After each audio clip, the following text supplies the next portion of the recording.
ஒவ்வொரு செயலும் அறிவியல், உண்ணும் உணவெல்லாம் மருத்துவம், அனைத்திலும் அறநெறி.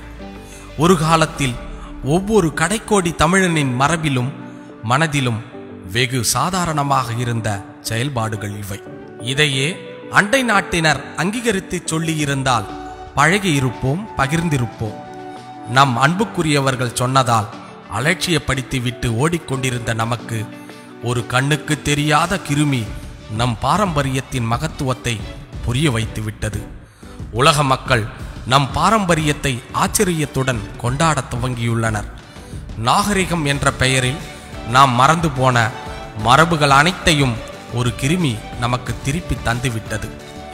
நம் மரபுகள் மறைந்து வருவதற்கான காரணம் சுயநலத்தாலா, சூழ்ச்சிகளாலா என்று ஆராய்வதை விட்டுவிட்டு நாம் விட்டுவிட்ட மரபுகளையும் மாண்புகளையும் இனியாவது விடாமல் பற்றி கொண்டு பயணம் செய்வோம். நம் முன்னோர்களின் அறிவுத்திறனையும் பெருமைகளையும் அடுத்த தலைமுறைக்கு கடத்தி செல்ல ஒவ்வொருவரும் இயன்றதை செய்ய முயன்றிடுவோம். கொடிய நோய்கள் வராமல் தடுக்கவும் வந்த நோயை ஒடுக்கவும் நம் முன்னோர்கள் உலகிற்கே முன்னோடிகள்.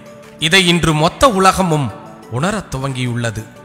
இரு கை கூப்பி வணங்கச் சொன்னது, நீரில் கை கால் கழுவி பிறகு வீடு நுழைந்தது, மாவிலை தோரணங்கள் கட்டியது, மஞ்சள் பூசி குளித்தது, தெளித்து விளையாடியது, உணவில் மிளகு இஞ்சி மஞ்சள் சேர்த்தது, நன்கு அவித்த உணவுகளை மட்டுமே உட்கொண்டது, வாழை இலையில் உணவை பரிமாறியது, வேப்பங்குச்சி உப்பு கறி கொண்டு பல் துளக்கியது, வேப்பம் இலையில் புகை போட்டது, மூலிகை இலைகளை கொண்டு வேது பிடித்தது, மாட்டுச்சாணம் தெளித்து வாசல் பெருக்கியது, வருடம் ஒரு முறை வீட்டிற்கு வெள்ளை அடித்தது, படிகாரத்துடன் எலுமிச்சை காய்ந்த மிளகாய் போன்றவற்றை தலைவாசலில் தொங்கவிட்டது, நெரிசல் மிகுந்த இடங்களுக்கு சென்று வந்தால் பின்வாசல் வழியே சென்று குளித்தது, வெற்றிலை பாக்கு போடுவது, கசாயம் குடிப்பது, வெள்ளாவியில் உடை வெளுத்தது, மண் செம்பு வெண்கல பாத்திரங்கள் உபயோகித்தது, கழிவறையையும் குளியலறையையும்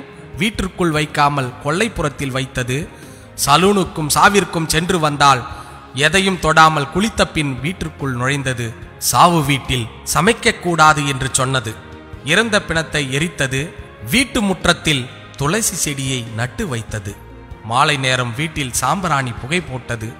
இன்னும் எத்தனை எத்தனை! இவை அனைத்தும் கிருமிகள் தொற்றுவதை தடுப்பதற்கும் நோய் எதிர்ப்பு சக்தியை கொடுப்பதற்கும் சுத்தமாக இருப்பதற்கும் மட்டுமே நம் சொந்தங்களால் சாதாரணமாக பின்பற்றப்பட்ட வழிமுறைகள். மற்றவைகளை பட்டியலிட்டால் நீண்டு கொண்டே செல்லும்.